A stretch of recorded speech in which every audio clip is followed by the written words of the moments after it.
What's going on, Packers fans? Aaron Nagler here, ready to talk some football with my old friend, Andy Herman from Pack-A-Day Podcast, out there giving you the Twitter play-by-play at Ray Nitschke Field. Andy, how the hell are you, man? I'm doing great. We had a special teams huddle today, Aaron Nagler. It was Holy phenomenal. cow. There's a lot Oh, to my talk goodness. about. Let's lead with special teams, shall we? Beautiful. As I said on Twitter, my one highlight was Ennis Gaines had a nice rep as a gunner. That's it. And O'Donnell hit a humongous punt. Other You than and I that, had the same ones. that's all I That can Ennis Gaines one It was was really fun, good, though. right? Yeah, It was a really good rep. But it was. all joking aside, it was nice to see that session went on for a while too. And in the back of my mind, and like I'm trying to gauge whether I should ask Matt about this because he got kind of prickly with Pete about it last year. But the idea that you get what you're emphasizing, right? That's the old coaching adage, and Right. it seemed noticeable that there was. I'm not going to say a ton, like an inordinate amount, but there was a decent emphasis on teams today. I thought at least. Yeah, there was. We saw Burkic get a few extra attempts than he normally got. We saw more punting. I think this was only the second time we got live punting. Yeah, it And was right. second straight practice. Mm-hmm. But yeah, I thought overall they intensified it. You could tell that they spent a little bit more time on it. And I don't know if that was by design at this point where they want to give those guys a little bit more of a look or whatever the case may be. But there was definitely a increased attention to it. That's for sure. And this is not just like I know they got more reps today, but this has definitely been a instance of you can tell that is a bigger piece of what they're trying to accomplish this year than I think. As far as I can remember back, it just seems like there's a bigger emphasis on special teams this year, and it's been a noticeable difference. Yeah, no doubt about it. And I think that's inevitable when you bring in guys that Bisaccia has worked with before who know the route, right? And can kind of maybe impart something, a little nugget here or there with the guys who are just working with Bisaccia for the first time. I think that was kind of apparent on some of just the tempo of it, even was just up, and again, in a way we haven't seen around Green Bay in a while. All right, now we've talked special teams. That's it. We're done. Got it out of the way. Got it out of the way, buddy. There we go. Whew. All right, now let's talk. Let's start with the offense. To me, looking at what we saw today, they picked it up kind of. I'm talking strictly about the ones. They picked it up towards the end. Aaron Rodgers had a couple nice completions, but for the most part, I thought they really maybe not struggled, but they certainly weren't moving the ball with any kind of efficiency. And we've seen spurts of that throughout camp, but today pads come on, and I thought they kind of struggled. Yeah, I thought so too. I think the first practice, in my opinion, went to the offense. And then ever since then, it's more gone to the defense. And you'll see like the offense have some success in the 2-minute drills we saw the other day where they were able to get down in the end zone. The near pick by Shamar Jean-Charles, which we got confirmation today that was, in fact, a bobble by Jean-Charles. But there was that, but they got the touchdown on that one to Lazard. And then today they, almost – I don't know methodically, but it was like a surgeon for Rodgers getting down to the 10-yard line. 10-yard line, right? Yeah, right. But then stalled up from there. The pass breakups by Savage and Amos were able to get the defense off the field. But outside of those couple 2-minute, a couple nice plays here and there, I thought in the move the ball periods and in the all of them red zone periods, defense was just winning rep after rep after rep, and even in just like the I don't even know in some of the team ones where I don't know that there was anything that they were specifically trying to accomplish, just in like team reps, the defense was winning those too. I thought it was a mixture of both, right? So the offense was having snafus. So we saw 2 snaps go over the heads of quarterbacks. We saw a pick by Jordan Love. We saw, we saw multiple false start penalties over the course of the last few days. We've seen some misalignments. It was funny today. Both Jordan Love and Aaron Rodgers got their own guys along the offensive line. No doubt. True. Yeah, good point. There's been a mixture of snafus from the offense, but then the defensive side of the ball, you can start feeling the hype a little bit of like how fast they're flying around to the football. I feel like the run defense has been incredibly stout. Jerron Reed has been impressive so far. It's just, you see a little bit of all of it. The coverage has been great. The pressure by Rashawn is ridiculous. They're making things very, very difficult for the offense. Looking up front, talking about the pressure from Rashawn and Reed, who in particular, I thought, especially against some of the run fits, he looked very, very explosive and disruptive. But it's interesting to see what the makeup of the offensive line was today. You had Zach Tom out at right tackle with the ones. He later kicked over to left tackle with the twos, but Tom at right tackle. And then they continue on with the Hansen experiment, which I think it's pretty curious. They obviously know way more than I'll ever forget about football, but I just can't see it with Hansen. But they put him out there at right guard, and then they had Yash at left tackle, and then your normal kind of routine there at left guard and center. What do you make of that? I mean, is that with Hansen and Tom in particular, like a rookie and this guy that has stuck around, I guess. But every time they suit him up there out there with the ones, he just seems a bit overmatched. I'm curious what they think they see, I guess. Yeah, I see a little bit of Lucas Patrick and Jake Hansen, just the Well, ability to that's play good. some center, some left guard, some right guard, and just be that guy who you need an interior guy off the bench, right? That can play those three All the positions. You're only spots, going to right? activate. And it just feels like that's Jake Hansen's role. And it took Lucas Patrick a little bit of time to develop into that. And it's not like even when Patrick got that opportunity, like he was lighting the world on fire, but having that rotational interior guy definitely has some value. We saw today, like, Cole Schneider goes down, Manette snapping the ball over people's heads, like just having a functional center like on your roster. I don't know that he ultimately gets in the starting right guard conversation by the time the camp is over and the regular season starts. But I think those reps are still super valuable for him. I don't think it's just like I don't think they're doing it just for the sake of doing it. And I think ultimately at the end of the day, let's get to the point, hopefully, where everyone's healthy. To me, you got 4 of the 5, right? It's Bakhtiari, it's Jenkins, it's Myers, and it's John Runyon Jr. And then the last spot could be a right guard or a right tackle, depending on where you want to play Elton Jenkins. But you probably have a Royce Newman, a Zach Tom, a Yash Nyman, a Jake Hansen, maybe a Sean Ryan, maybe a Cole Van Lanen. I think there's 6 guys that could ultimately throw their name in that conversation for that 5th starting offensive line spot. And because, guys like Elton Jenkins and maybe Zach Tom can play a billion different positions, it gives you some versatility for where you can play those guys. But I definitely see a little bit of Lucas Patrick and Jake Hansen. That's a really good comp, and I'm not even talking playing style, but to your point, as Rodgers has said, if you're the backup center, you're pretty much locked in the roster because, like you indicated, you can't be having the ball flying over guys' heads, which they have a couple times now in camp. Spreading out to the wide receiver group, I think this officially our first quiet day from Romeo Doubs. Is that correct? I know he had a drop early and then didn't really see him targeted too much. I know he was running with the twos quite a bit, so that's what I was wondering when Sammy Watkins came back, if we would see a few less opportunities for him, and that certainly seemed to be the case at times today. To be fair, I don't know that we saw anything from the wide receivers throughout the course of the day. Watkins had the 1 touchdown in the back of the end zone, like you pointed out, probably would have been a sack on the play by the defense. Lazard dropped a pass in the end zone. I don't think Cobb did much of anything. And that drop was on a perfect play, too. They set it up really where they clear him out, like clear things out and have him slant underneath.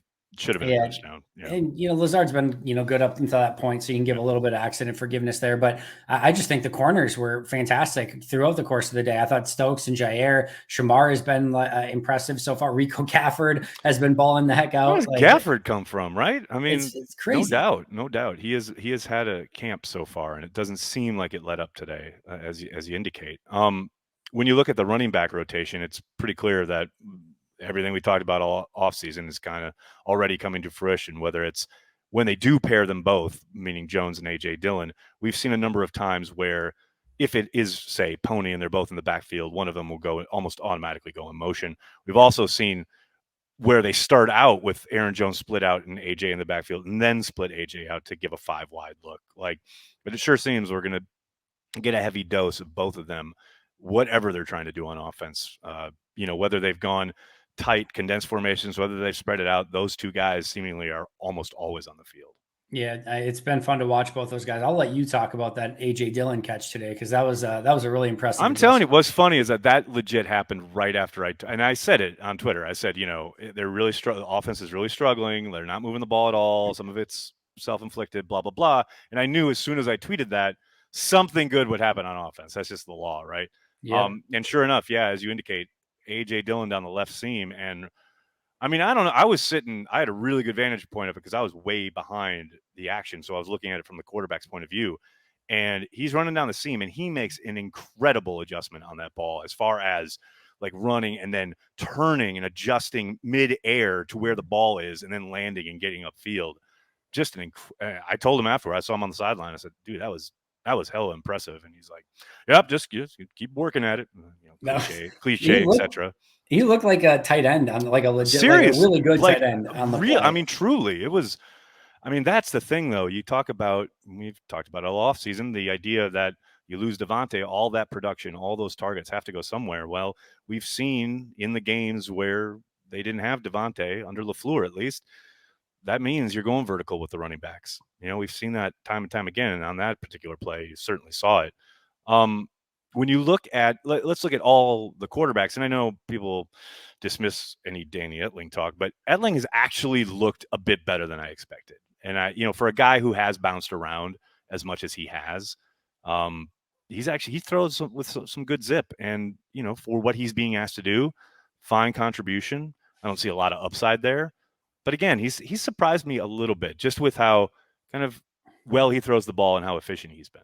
I talked about the exact same thing on a video the other day, just saying that it probably doesn't amount to a much because at best case it's probably on the practice squad, if guy, he's right? around, right? Number 3 on the practice squad, but obviously they I think at the time caught some flack of releasing Kirk Benkert and things like that, and it kind of came out of nowhere. Well, I've been watching Etling, and he spins the ball well. He's very mobile. Truly, he's an interesting quarterback, and he had a couple rough passes today that just went awry. I thought this was the first time, but overall, like you said, I think he's been better than expected, and I think there's a decent chance that he can wrap up a practice squad spot for this upcoming season. Yeah, it'll be interesting to see how much run he gets on family night. I know it's a, quote, regular practice, but I do think we'll see a bit more, hopefully, from those threes. And then you look at Jordan Love, and to me, it's funny because I think he's had a good camp so far, but he had probably his worst play of camp today with the interception. I just don't know what he saw, what he was thinking.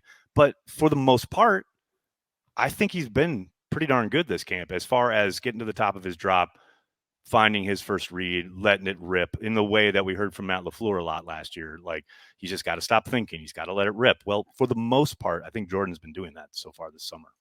Yeah, I went into, prior to today's practice and sort of saying the same thing of there hasn't been anything spectacular, but there hasn't been any mistakes. And I feel like he had more control of the offense and was getting the ball out of his hands and just sort of running the offense. And I kind of equated it to being he looked like a number 2 quarterback, a guy that's not getting a ton of reps every day, but they can come in and manage the offense. Probably not going to be hitting those spectacular plays down the field with any consistency. But, if your rest of your team performs well, you can win in that sort of scenario. And then today comes, and I thought the 2-minute drill at the end was really, really tough. It was hard to watch. He's got the outside, he throws the first ball outside where you're trying to get a 5-yard gain and out of bounds and just get something to kickstart the drive, right? Yep. But he throws behind, and Gafford is able to break up the pass. If he throws it a little bit behind, Gafford probably picks it. If he throws it ahead, you probably get that 5 yards and out of bounds, but the risk reward there is really, really tough. And he throws it behind the receiver. And then the next play, comes back, throws basically the same exact pass and the exact same route. And this time it's a catch by, I think it was Toure, but it is a 3-yard gain in a 2-minute drill at best. Yeah. And he doesn't get out of bounds, and the clock runs. So now you're getting up to the line of scrimmage, and now he's going fast. And he gets up and he throws down the seam to Tyler Davis and just throws it right to Vernon Scott. Like you said, no idea what he's seen on that play. If that's his first mistakes of camp, again, you can give some accident forgiveness there and see if he can make up for it on Tuesday. But I thought this was by far and away his toughest practice so far. I don't think there's any question there. And then you look at Aaron.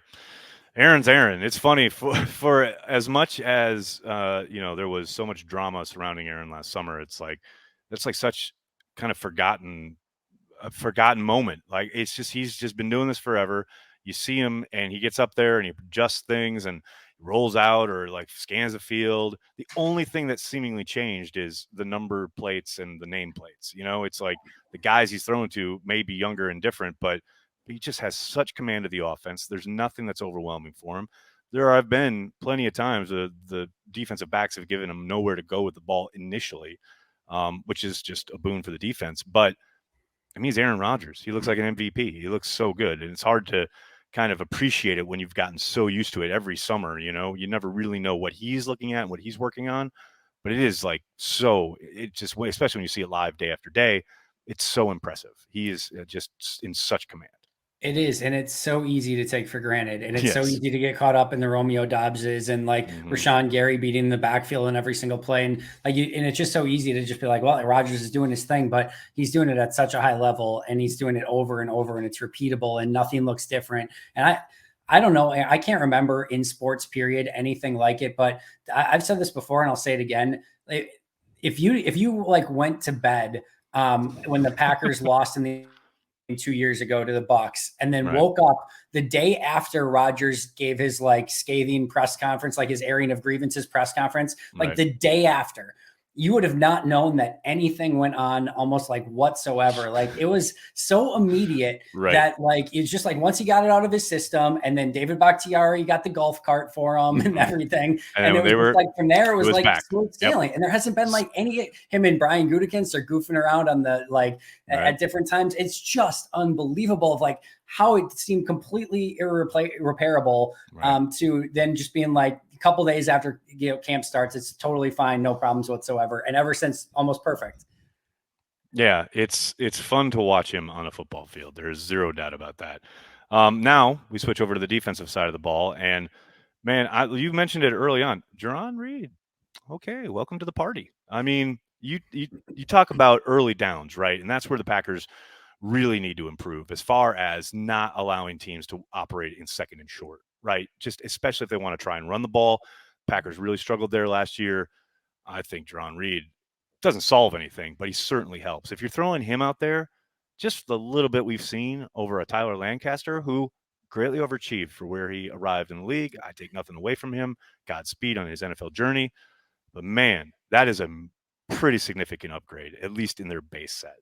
Yeah, I mean, a three down line to begin with of Slayton Clark and Jarran Reed is very exciting to think about how stout that could potentially be against the run. I think that was one of the really big things that this defense has been missing over the past couple seasons, because I think if this defense it gets you on third and longs, and I know third and longs are advantageous for any defense, but especially this defense with Stokes and Savage and Right. Amos and Jair and Douglas and Rashawn Gary and Preston off the edge, Kenny coming up the middle, these two fast linebackers, like it is going to be insanely difficult. But this defense has never exactly done a great job of eating its vegetables on early downs to get to the dessert on third and fourth and Right. long situations. And I think if they So can true. do a much better job of that with your TJ Slaytons, your Jarran Reeds, your Kenny Clarks, your Devontae Wyatts, Dean Lowry, etc. And I think they will, especially with Quay and Campbell and their ability behind them. Yes. Gary's going to set a firm edge. Preston's going to set a firm edge. I think that you're going to see a lot more third and sevens, third and eights, third and nines. And now offenses are going to be in incredibly disadvantageous situations against this defense.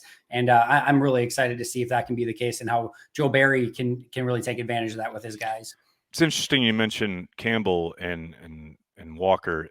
There's no doubt Walker's been all over the place. They're very much as advertised, and he has been inserted immediately as the guy next to Devondre. Yep. And it's been interesting to see how they, obviously they're doing installs right now, so there's no game planning. They're literally just looking to install, get stuff on the grass that they've been studying.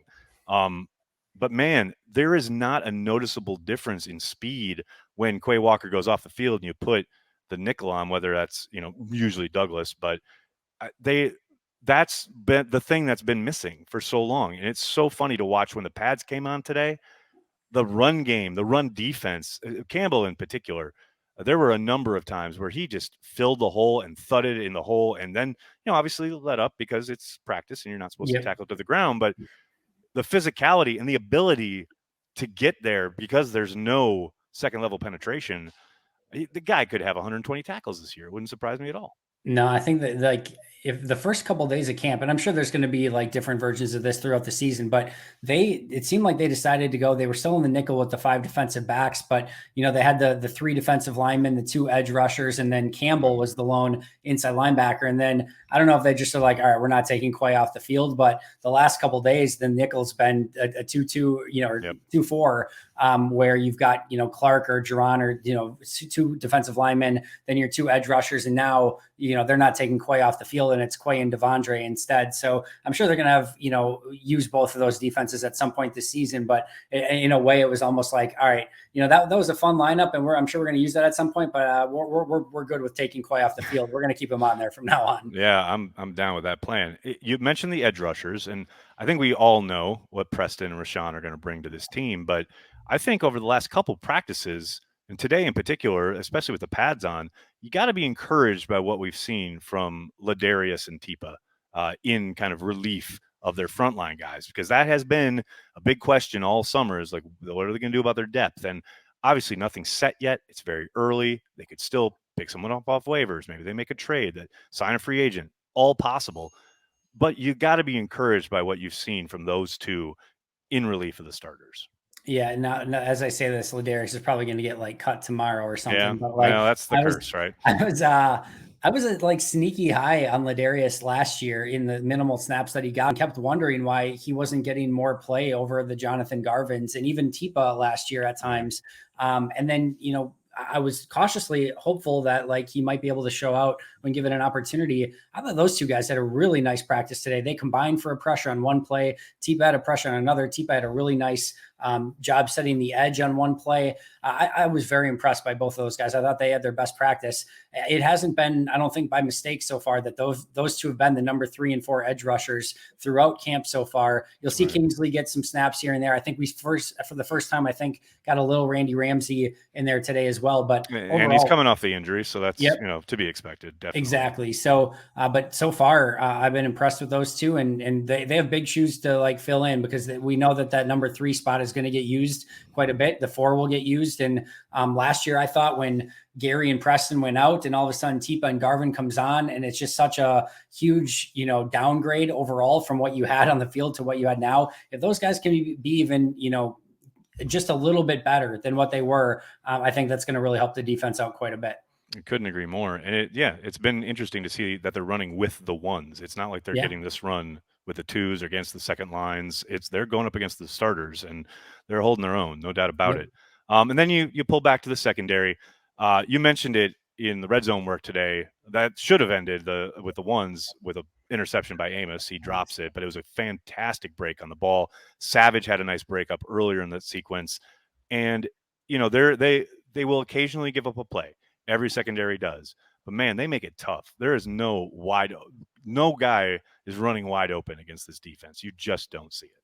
Yeah, I think that's what I've been really enjoying so far is like the offense is going to make plays, right? I don't care who they're going against. They're Right. going to find a way to make plays. But if your process is good and you're making things insanely difficult for the offense, you're doing your job. And that's what this defense, like, you can't throw at Jair right now. He's been completely locked down. Douglas has been really good in the slot and what he's been asked to do. Remember when they told us, like, yeah, we're going to try a bunch of guys out in the slot. Right. And then it felt like Rasul got there day one and just that's owned been it. it. And they're like, Now it's still install. We don't, anything could happen. We I might agree. come out there tomorrow and there might be like a ton of Jair in the slot. You never know. And I do think we will see Jair in the slot. I'm sure he's going to travel with Justin Well, Jefferson. did you notice today kind of was, I think I mentioned it to you. It's like he was following Watkins a little bit. Like traditionally so far in camp, they've played sides, both he and Stokes. But today he was really kind of moving around, like wherever Sammy went, he was there. And maybe that's Jair, I don't know, like saying I want him, etc. But he was his talkative self after a particular pass breakup. It's good to see him back out there competing, because the whole defense is obviously just completely different when he is. Yeah, no, totally agree. And like Matt LaFleur the other day on NFL Network talked about, having the energy and having fun on defense. And that's just Jair to a T, right? You could tell they missed his energy so much a season ago, and just getting that back, I think it's infectious. I think it really helps the entire secondary and the entire defense. And then, it doesn't hurt if you can, shut down whoever you're going against as well. So he's an absolute stud. He's one of my favorite players to watch in a practice because his attention to detail is second to none. There's just been a handful of those guys over the course of their time in Green Bay. David Bakhtiari, Devontae Adams, Jair Alexander, who just everything that they do it to the absolute best of their ability to keep trying to get better every single day. That's John. It's just so fun to watch him work. What do you make of like the initial depth along the secondary, whether it is at corner or at safety? Because you mentioned the near interception that John Charles had a couple days ago, and then we've seen a bit of a rotation there for the third safety spot. I mean, again, install, you don't really know what they're looking at or trying to get to, but you got the Rico Gaffords of the world, you got John Charles, you got a couple of guys in the mix, but I don't think you can particularly say yet, and I'd love to get your take as far as someone who's really grabbed one of those spots. I think there's certainly guys kind of turning heads and making plays, but it doesn't seem like they've really, and they don't need to, but it doesn't look like they've really settled on one guy yet.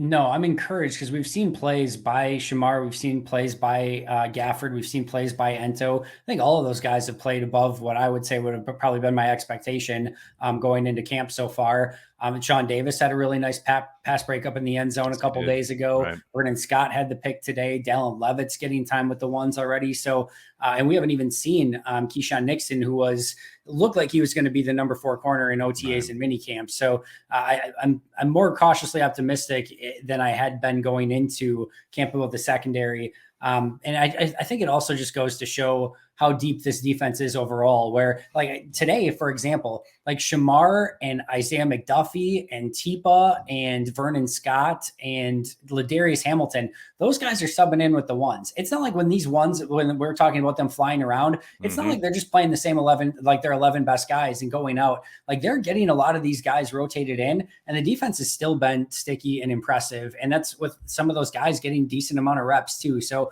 I'm encouraged by what I've seen so far. I don't think we have a drop dead answer yet of like, all right, Shamar's the 4 and we're good to go. Right. But like, I'm definitely encouraged by what I've seen from the players so far. Very much agreed. Andy, I can't thank you enough for the time, buddy. Everybody needs to check out Pack a Day Podcast. If you haven't, I don't know what you're doing in this world as a Packers fan. Make sure you do it. Follow them on Twitter. Andy, thank you so much for the time, man. Appreciate it. Always fun talking to you.